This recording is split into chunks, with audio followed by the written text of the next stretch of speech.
Welcome to my channel. I'm Gary Wiryawan, and today, very quickly, I just want to show you how I am able to pack my travel backpack featuring micro four thirds camera and lenses for 7 days of trip, all under 7 kg. Let's go!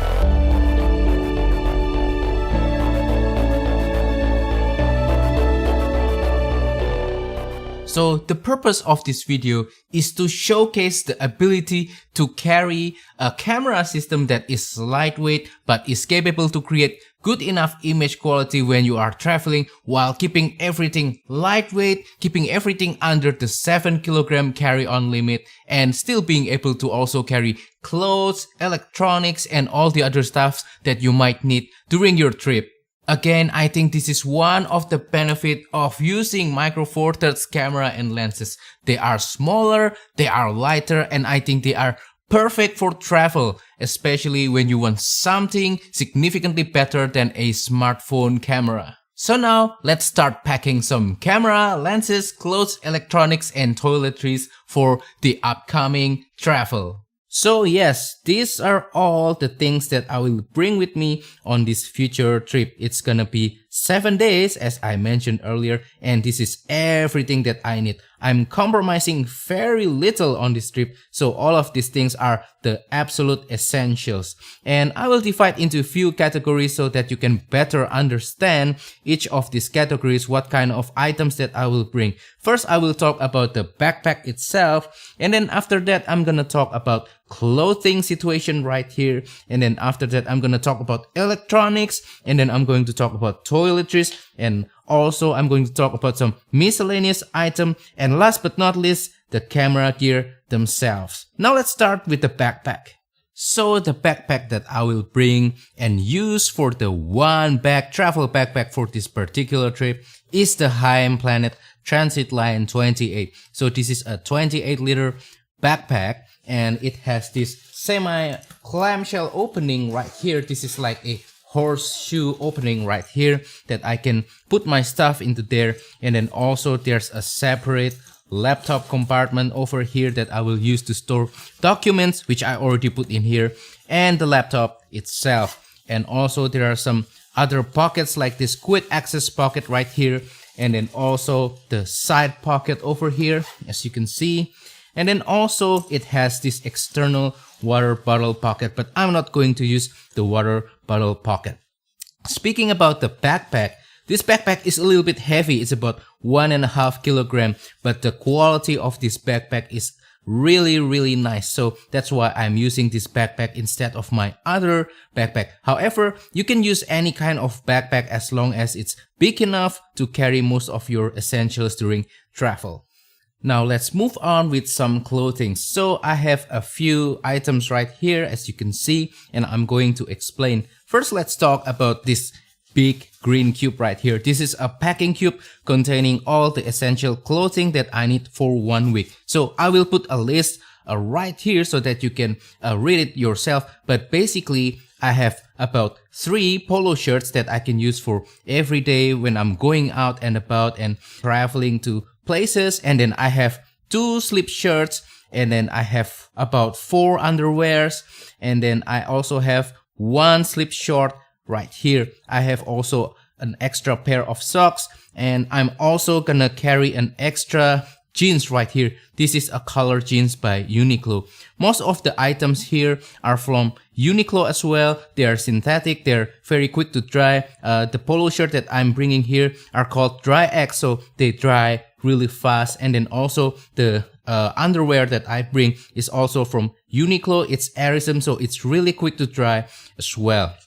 That's also the case with the slip shirt and the slip short as well. And over here, this is another Uniqlo item. As you can see, everything here is mostly Uniqlo, but I'm not sponsored by Uniqlo, don't worry. This is the ultralight down jacket by Uniqlo. If you open it up, it will turn into a jacket, but I'm not going to do that right now. This is quite warm for down to about 10 degrees Celsius, so this is the only jacket that I will bring to visit the location. And yeah, everything right here can easily fit into the bag. So I'm going to just pack it right now. I'm going to put the packing cube containing all my clothes right there. And then I will also put the jeans on top of the packing cube.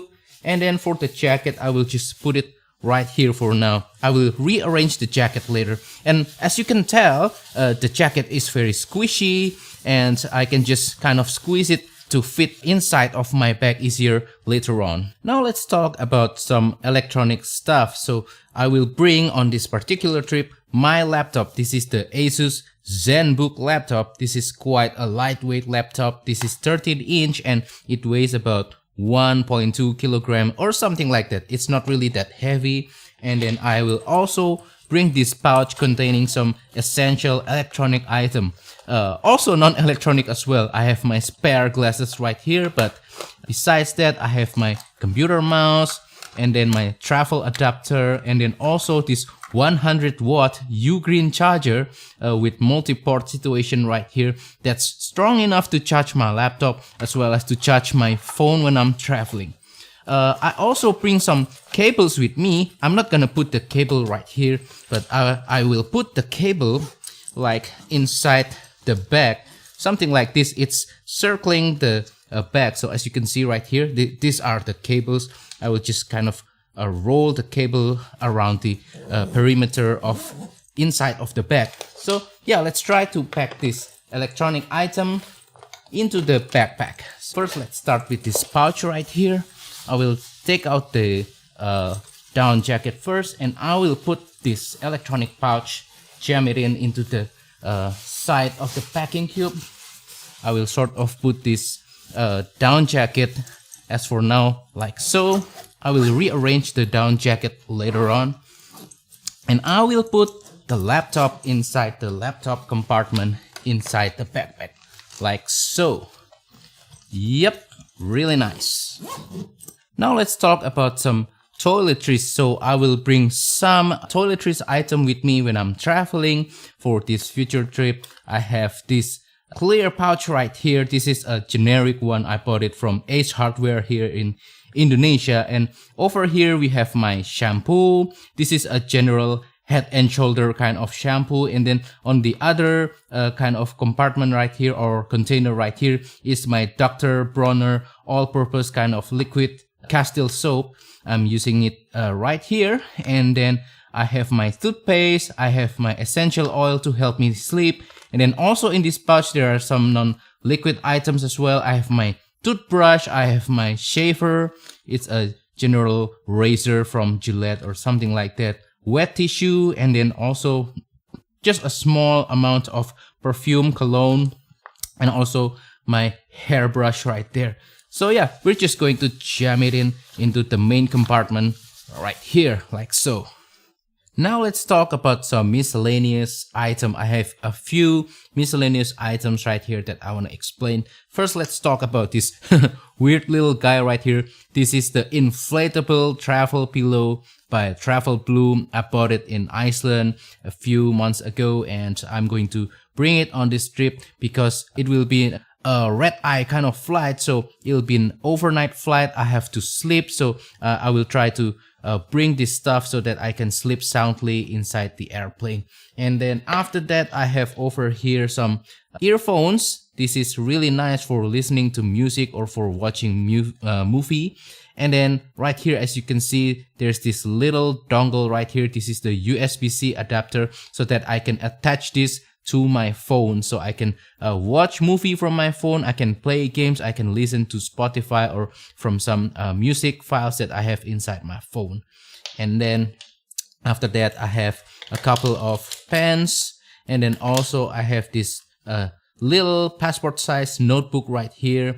And then I will also have my extra wet tissue just to clean myself if I need to. And then over here, this is my quote-unquote sleeping pouch. I have some difficulties sleeping, so I will try to bring items that will be necessary for me to help me to sleep better. So this is an eye mask, and then I have some earplugs right here of some sort, and yeah, that's about it. And now I will try to pack this miscellaneous item inside the backpack. First, let's start with the wet tissue, the pens, and also the earphone. I will put it into this quick access pocket right here. Just jam it in like so. Oh yeah, I forgot about this little thing. This is a little compass with thermometer so that I can understand where I'm heading when I'm driving, and also the temperature is handy to know whether it's cold or hot outside. So I will just put it inside this pocket right here. And for this pouch right here, I will take out the down jacket first. I will just kind of jam it in like so in there. And this guy right here, the travel pillow, I will just put it, lay it flat over here. And then after that, I'm gonna put back the down jacket inside. Again, I'm gonna squeeze the down jacket a little bit so that it doesn't take as much space, like so. Yep, something like that. Last but not least, I wanna also explain my camera gear situation. I will be bringing with me one micro four thirds camera. This is the Panasonic Lumix GX85. This is really nice for travel for a couple of reasons. First is the image quality. I think it's much better comparing it to a phone. This has a really better image quality in terms of dynamic range, sharpness, and just overall detail. So yeah, the Panasonic GX85. And then also another reason is because you can charge it via USB, so I don't have to bring an external charger to charge this camera, which is a really big plus, especially for travel. And then another reason, it has a built-in stabilization inside the camera body, so it's an eyepiece system, which is really efficient for making travel videos and also for photography as well. You can get down to lower shutter speed without having to rely on lenses that have like a stabilizer. So yeah, the Panasonic GX85, I will bring 4 lenses with me. This is the Panasonic Lumix 20mm f1.7. A really general purpose kind of prime lens, especially for lower light situation and also for background blur. The 20mm focal length I think is really nice for travel because you can isolate the subject even more, and also it is a little bit tight, so you're gonna get a more interesting kind of pictures out of this lens. But also I will bring some other guys. This is the Panasonic Lumix 35 to 100mm f4 to f5.6. This is very handy when I need to photograph something that is far away or to kind of get really close up to an object. So yeah, this is a nice little telephoto lens that's perfect for travel. And then also I have the Panasonic Lumix 12 to 32mm f3.5 to f5.6 right here. This is an Olympus lens cap, but the lens is actually Panasonic. Don't worry about it. And this is very useful for general purpose kind of photography. Very similar purpose like the Panasonic Lumix 20mm. This covers a really similar kind of role in my photography, but this one is more for that background blur and also the ability to shoot in lower light, and this is more for the flexibility to be able to cover more focal lengths with just one single lens. And last but not least is my wide angle lens. This is the Laowa 7.5mm f2 manual focus lens. This is really nice for wide angle shots. The ability to go to f2 means that I can do a little bit of astrophotography if I need to, maybe Milky Way photography or something like that. And yeah, this is just a really nice small prime lens that's very easy to travel with. So as you can see, all of the lenses that I will bring, they're kind of small and they're not really that heavy. This lens is about 150-160 grams if I'm not mistaken. This is also about 100 grams. This is less than 100 grams. This is also less than 100 grams, and the camera body is about 400 grams. So yeah, not really that heavy, and you can just jam it inside right here, and yeah, you already have a full camera system right here with multiple lenses that you can use to cover many different kinds of photography genres or video if you need to make travel movie or something like that. Yeah, just put it in the camera like so, and yeah, you have everything packed inside this backpack now. Just to recap very quickly, with everything packed inside, I already have my packing cube containing my clothes for 7 days, also my extra pair of jeans right here on top of the packing cube, and then this is my electronic pouch, this is my toiletries, this is my ultralight down jacket, and then these are all my cameras. My miscellaneous are right here, right there, and also my laptop is inside right here. So now let's try to measure the weight of this backpack fully loaded. Alright, so I have my travel scale with me right here. I already zeroed it in, at 0 kilogram. And now let's try to measure the weight of this backpack right here. Try to carefully attach this thing. Alright, let's lift it up carefully. 6.9 kilograms. We did it! So yes, that's how I pack my one bag travel backpack with my clothing, electronics, miscellaneous item, toiletries, and also my camera gear.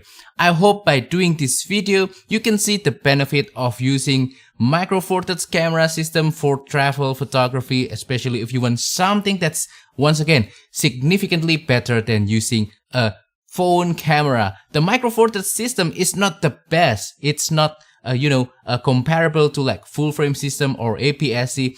They will produce better image quality for sure. However, this is significantly better than smartphone image quality, and I think that is more than good enough for travel photography. If you're not really into doing serious photography, if you don't really need that much resolution, I think this is the way to go for lightweight travel photography. And yeah, I made a video about the benefits and the reasons why you should try to consider Micro Four Thirds, and you can watch that video up here. This is just sort of a continuation of that video to better showcase one scenario where Micro Four Thirds really shines, in my opinion, which is for travel photography. And that wraps up today's video. So that is all for today's video. I hope that this video is useful, it's informative for you. And also, if you have any question about this video, don't forget to comment down below. I will try to answer them as best as I can. Also, don't forget to support my channel by liking this video,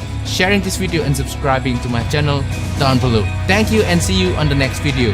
Goodbye.